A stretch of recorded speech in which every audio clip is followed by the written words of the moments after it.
ఎందుకు సన్మానించుకోకూడదు అనే ఉద్దేశంతో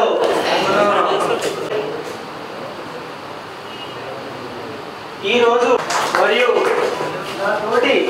మిత్రులు అంటే దాదాపు మనం ఈ రోజు ఈ ఉన్నత స్థాయిలో ఉండడానికి కారకులైన మన ఉపాధ్యాయులను ఎందుకు సన్మానించుకోకూడదు అనే ఒక ముఖ్య ఉద్దేశంతో మన శ్రమకు వచ్చి మన గురువులందరినీ దాదాపుగా ధర్మపురి దగ్గర సంతోషంగా వాళ్ళని సాధారణంగా ఆహ్వానిస్తూ వేదిక ఉన్నప్పుడు మాకు ఏదైతే బోధన చెప్పారో వాళ్ళందరినీ ఈ రకంగా కలుసుకోవడం నా పేరు నీలం రామకృష్ణ బి సెక్షన్. ఇందాక మన డిఈఓ గారు చెప్పినట్టు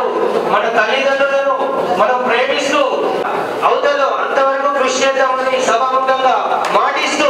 నేను ముగిస్తున్నాను.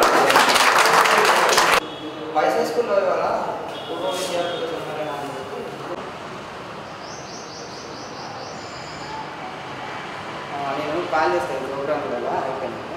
94, 94